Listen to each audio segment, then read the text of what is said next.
Present day. Present time. Imagina esto. Estás en el cine, la pantalla está oscura. De repente, un grito desgarrador. Tu corazón late a 1000, las palmas sudan y piensas: las palomitas son caras. Soy una persona que no suele ver películas de terror, básicamente porque no me causan miedo alguno. Inclusive, cuando son malas hasta me río. Yo sería esta persona de aquí. Eso sí, cuando se trata de videojuegos, me convierto en el de la izquierda. Así que me pregunté, ¿por qué la gente sigue consumiendo obras de terror? ¿Por qué la gente evidentemente está sufriendo, pero contradictoriamente quiere más? Pues según este artículo, los fans del género suelen tener bajo neurotismo, imaginación vívida, creencia en lo paranormal y estadísticamente son más jóvenes. Mientras que los adultos, pues, digamos que prefieren quedarse en su zona de confort. En palabras más claras de entender, los amantes del género son esos amigos que siempre buscan la montaña rusa más intensa. Son personas que les gusta experimentar tensión en un entorno seguro. Y ya con esto había respondido mi pregunta. Yo soy el problema. Inexplicablemente prefiero estar tranquilo a estar ansioso con juegos de persecución. Pero ahora, en verdad, esto no respondía a mi pregunta por completo, porque estas personas, visiblemente masoquistas, les gusta el género de terror. Pues resulta que ver terror activa las mismas zonas cerebrales que usar Tinder, euforia, desesperación y un poco de arrepentimiento. Así que hoy nos adentraremos de lleno en esta cuestión. Descubrirás por qué el miedo es como ese ex tóxico, que te hace sufrir pero no puedes dejarlo, entre otras preguntas. Y tranquilidad, te prometo que en este video no habrá jumpscares.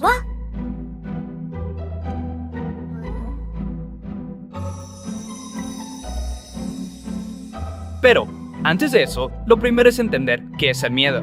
Porque lo más seguro es que no lo estás comprendiendo bien. El miedo se entiende como una emoción natural que nos alerta ante un posible peligro, ya sea real o imaginario. El miedo nos ayuda a sobrevivir. La valentía no es la ausencia de miedo, sino la capacidad de actuar a pesar de él. Bueno, esta definición puede llegar a resultar ambigua o contradictoria cuando se pone a prueba. Por ejemplo, imagina el siguiente escenario. Estás en tu casa y ves una araña. Supongamos que eres todo un macho pecho peludo, con los pantalones bien puestos y formidablemente tomas la siempre confiable chancla y te dispones a aplastarla. Porque tú no sientes miedo, sientes respeto. Sin embargo, ha desaparecido. Ya, ¿qué es eso? Como que de repente huele a algo y no es a respeto exactamente. Pongamos este otro ejemplo. Ves una cucaracha. Es una presencia desagradable, pero no amenazante. Sin embargo, de repente la ves moverse rápidamente. Ese movimiento ya te sobresalta un poco, pero aún así te dispones a aplastarla, con la seguridad de que es inofensiva. Pero en ese preciso instante, extiende sus alas. Bueno, en ese momento no hay manta que te proteja ante esa amenaza. Un milisegundo después, tu cuerpo te transporta a otro espacio-tiempo antes siquiera de entender las cantidades descomunales de respeto que sentías por ese insecto del demonio. Y de repente, te ves en calzoncillos fuera de tu casa, sin más que una chancla en mano, y te cuestionas a ti mismo. ¿Yo? ¿Contra el único ser que sobreviviría a una bomba atómica? No fuiste cobarde, fuiste inteligente. Y más importante aún, sigues vivo, y solo por poco. Este ejemplo ilustra la naturaleza ambigua del miedo, tal como lo entendemos en la vida cotidiana. ¿A qué le tienes miedo realmente? ¿Al insecto en sí? ¿O a la incertidumbre de lo inesperado? La respuesta popular parece ser que el miedo se activa ante algo que no encaja en nuestras expectativas. No es tanto la presencia constante lo que te asusta, sino la alteración repentina en su comportamiento. Esta inconstancia, que primero no te causa temor, pero luego, al percibir un cambio, se transforma en una reacción intensa, pone de manifiesto que el concepto de miedo, en términos populares, necesita ser matizado, porque en realidad el miedo es una respuesta compleja y multifacética. Y aquí es donde entra el Einstein del miedo para poner orden, y lo explica de la siguiente manera. Tu cerebro tiene dos protagonistas cuando se trata del miedo, la amígdala y la corteza prefrontal, que suena muy complicado, pero para esto lo ejemplificaremos de la siguiente manera. La amígdala sería ese amigo desgraciado total que grita, ¡ahí está la que te gusta! Y la corteza prefrontal sería en cambio ese sujeto amable que susurra, ¡Ey, no es ella, fíjate! Es solo tu ex. Tu amígdala grita, ¡un monstruo en el armario! ¿Y tu corteza? Imposible, mira, es solo una persona. Corre. En términos sencillos, la amígdala es una especie de alarma corporal. En tan solo 12 milisegundos, prepara tu cuerpo para huir, pelear o fingir demencia. Es un camino rápido para que el cerebro procese una posible amenaza. Así dicho y sin emoción, creo que no comprendes lo increíblemente rápido que es esto. Para que te hagas una idea, un parpadeo humano dura entre 100 y 400 milisegundos, o sea, más de 10 veces. Aún más sorprendente, en los videos a 60 FPS, cada fotograma cambia cada 16.67 milisegundos. Esto quiere decir que ante el primer fotograma de un screamer, tu amígdala ya lo ha detectado. Es por esto que los screamers son tan efectivos. Explotan la rapidez de tu amígdala, que no necesita que proceses la imagen completamente para disparar una reacción de miedo. Y también es una razón por la que son odiados por muchas personas. Es un recurso barato. Como anécdota, hubo un tiempo en el que tuve a un ratón en mi habitación, el cual no se dejaba atrapar. Ya eran varias semanas, y de verdad, cada par de días de repente lo veía. ¡Pium! De un lado para otro. Y estaba yo en modo alerta, pues un día a media clase de repente algo pasó por mis pies, pero muy rápido. Hasta levanté los brazos del sobresalto. Y solo era un borrador. No veas cómo se ríe una chica al lado mío que lo vio todo. Y así, niños, es como fui el hazme reír de una chica toda la semana. Regresando al tema, de estar la amígdala dañada, no sudarías ni correrías, pero igual sentirías pánico. Por ejemplo, todas esas veces que estuviste a punto de caerte de la cama estando dormido, o simplemente por tonto, pero te aferraste al borde con todas tus esperanzas, es una prueba de tu amígdala en acción. La corteza prefrontal, en cambio, es la voz de la razón. Esa es la parte que evalúa y crea dentro de tu cabeza esta carpeta de miedos conscientes, mezclando memorias, cultura, contexto e inclusive el ADN. Y dice, sí, efectivamente, deberías correr. O por el contrario, te susurra, hombre, en verdad no está mal. Teniendo esto en cuenta, te puedo decir que existen dos tipos de miedos, los innatos y los aprendidos. Los innatos serían respuestas grabadas evolutivamente a la amígdala, como miedo a las alturas, a sonidos fuertes o movimientos rápidos en la oscuridad. Mientras que las aprendidas surgen del condicionamiento clásico, como demostró el experimento con ratas de Joseph E. Ledoux. Al asociar un sonido con una descarga eléctrica, las ratas desarrollaron miedo al sonido, y al bloquear la amígdala con fármacos, las ratas perdieron la respuesta de miedo, pero su inhibición no elimina la percepción consciente de peligro. Siguiendo el ejemplo de la cama, es como si no te quedara de otra que estamparte en el suelo, pero durante toda la caída estarías consciente de tu torpeza y del peligro. Y de aquí surge la crítica de Joseph E. Ledoux a la visión tradicional que equipara las reacciones fisiológicas, como el sudor y la taquicardia, con el miedo consciente. La amígdala es una alarma, no el centro del miedo. Solo gestiona las respuestas defensivas automáticas, pero no genera la emoción. El miedo consciente, en cambio, es un relato, creado por la corteza prefrontal. Como ese respeto específico a una araña ninja, que no representa una amenaza real, pero igual sientes ese cosquilleo en el cuerpo. Así que la próxima vez que escuches, el miedo nos ayuda a sobrevivir, tú levántate, da un golpe a la mesa y di fuerte, no es el miedo, es la amígdala la que nos ayuda a sobrevivir. Y ante el dicho, valiente no es aquel que no siente miedo, sino aquel que lo conquista. Te levantas y le dices, tienes razón, agradable sujeto. Eso es científicamente preciso. Un buen ejemplo sería un bombero. Su amígdala le dice, sal de aquí, pero su corteza prefrontal interviene y le recuerda que tiene entrenamiento, lo que le permite actuar con control. Por lo tanto, la frase es acertada, aunque puede ser matizada desde una perspectiva neurocientífica. No es la ausencia de miedo lo que define la valentía, sino la capacidad de regularlo y actuar de manera racional en situaciones de peligro. Dicho esto, hay otra clasificación del terror, muy simple, pero que, en mi siempre cuestionable opinión, es bastante práctica y acertada en el ámbito del entretenimiento. Stephen King divide el miedo en 3 tipos: la repugnancia, lo visceral y repulsivo. Este tipo de miedo apela a las reacciones más instintivas del ser humano, provocando asco, incomodidad y repulsión. Suele involucrar elementos viscerales, grotescos y perturbadores, como imágenes de cuerpos en descomposición, enfermedades infecciosas, insectos o mutaciones horribles. Este tipo de terror se relaciona con la teoría de la aversión biológica. Según la psicología evolutiva, los humanos han desarrollado un instinto de repulsión hacia imágenes y olores relacionados con enfermedades o putrefacción, ya que evitarlas aumenta las probabilidades de supervivencia. Paul Rosin, con su estudio sobre la psicología del asco, sugiere que este miedo es un mecanismo adaptativo que nos protege de ingerir alimentos contaminados o acercarnos a elementos peligrosos. Número 2. El miedo psicológico, el horror, lo sobrenatural y amenazante. Aquí el miedo proviene de la percepción de una amenaza externa e incontrolable, que puede ser un monstruo, un espíritu o una fuerza desconocida. Es el miedo a lo que desafía nuestra comprensión. Este tipo de terror puede estar respaldada por la teoría de Freud. Explica que sentimos horror cuando algo nos resulta familiar, pero tiene una distorsión inquietante.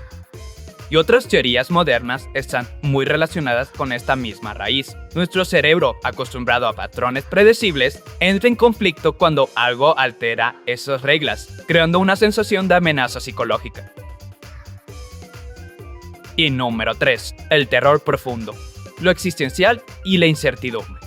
Este es el miedo más sofisticado y difícil de definir. No se basa en imágenes grotescas ni en amenazas sobrenaturales evidentes, sino en una sensación de pavor existencial, incertidumbre y vulnerabilidad total. Es el miedo a lo que no podemos ver, a lo desconocido y a la imposibilidad de controlar nuestro destino. Este tipo de terror puede explicarse con la teoría del Terror Management Theory de Ernest Becker. Esta teoría sugiere que los humanos experimentan ansiedad existencial al ser conscientes de su propia mortalidad, y muchas obras de terror explotan esa angustia. Pueden con ese concepto al mostrar que no importa cuánto luchemos, a veces no hay escapatoria del destino. Usualmente se categorizan de esta manera en los medios, pero en su libro Danza Macabra, que es donde lo explica, se entiende mejor cuando comprendes la filosofía de Stephen King.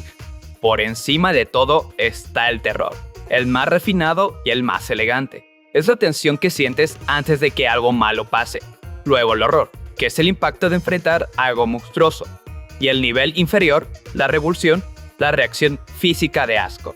Él utiliza los 3 niveles, porque no cree que uno sea mejor que otro. Cada uno sirve para algo, pero intenta empezar por el terror, por ser más sutil y potente. Si descubre que no es capaz de terrorizar al lector, intentará horrorizarle con algo que vea. Si tampoco funciona, recurrirá a darle asco.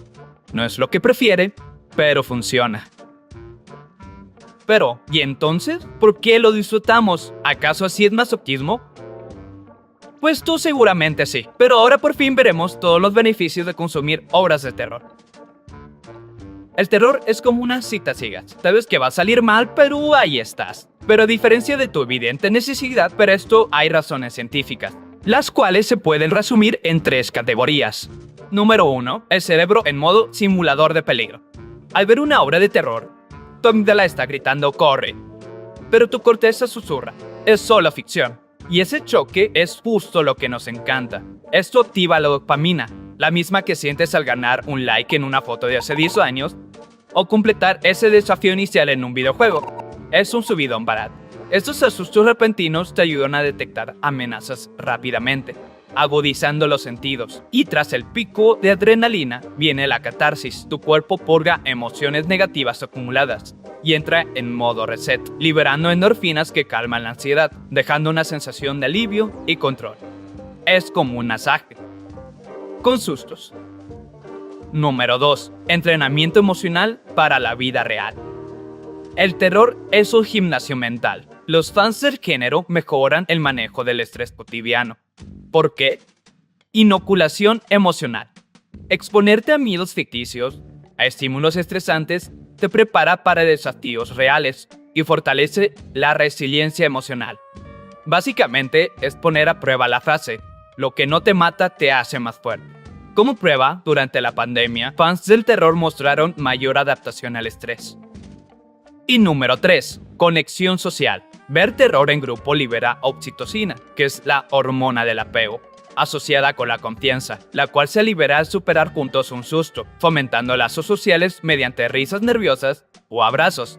Ya pasado el susto. De hecho, tiene sentido ya que, visto desde una perspectiva evolutiva, los humanos han sobrevivido mejor en grupo, y enfrentar peligros junto a otros fortalece la conexión con quienes están a nuestro alrededor. Así que la próxima vez que te guste a alguien, olvídate de esas cosas de regalos de inteligencia emocional. Mejor ponla en peligro.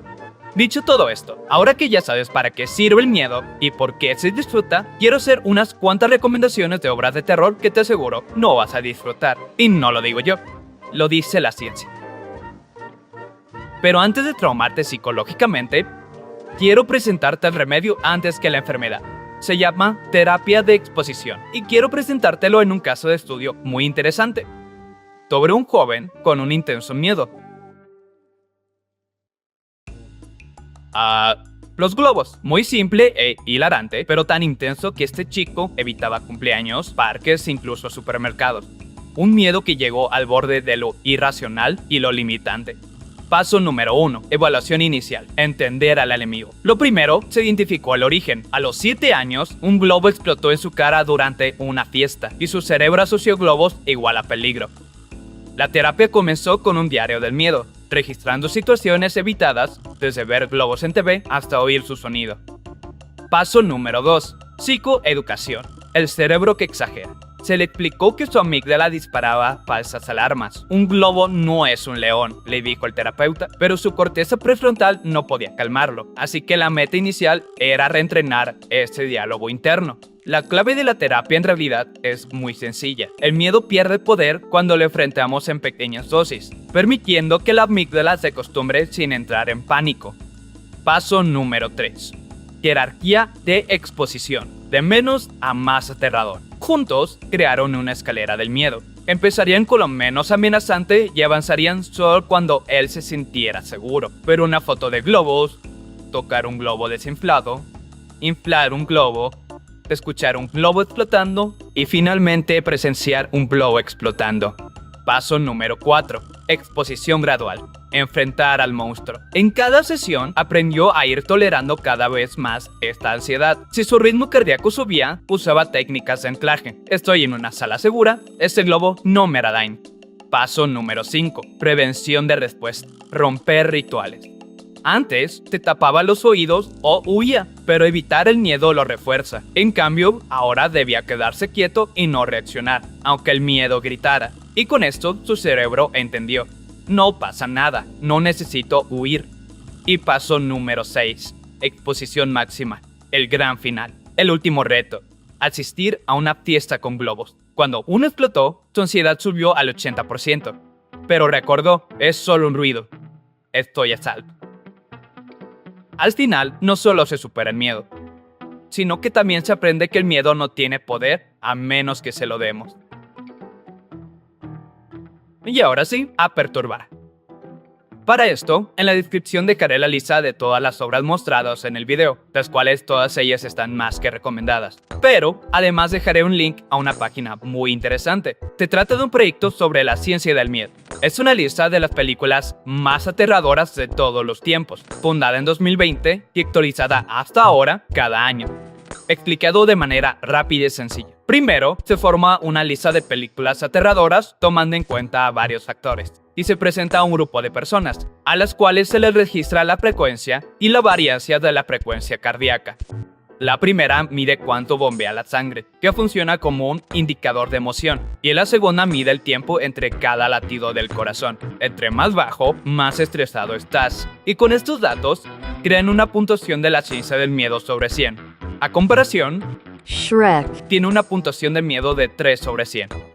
Dicho esto, personalmente considero que esta ponderación al final beneficia a películas con una constante generación de suspenso, por lo cual le hace una lista sobre películas que seguro vas a disfrutar, pero que no refleja adecuadamente aquellas que dejarían en ti una huella psicológica profunda. Una huella que no se reflejaría en los latidos por minuto, por lo que, para mi forma de ver las cosas, incluso la hace mejor. Es una caja de sorpresas, porque tal vez ves el top 1 y dices, buena película, pero vaya final basura.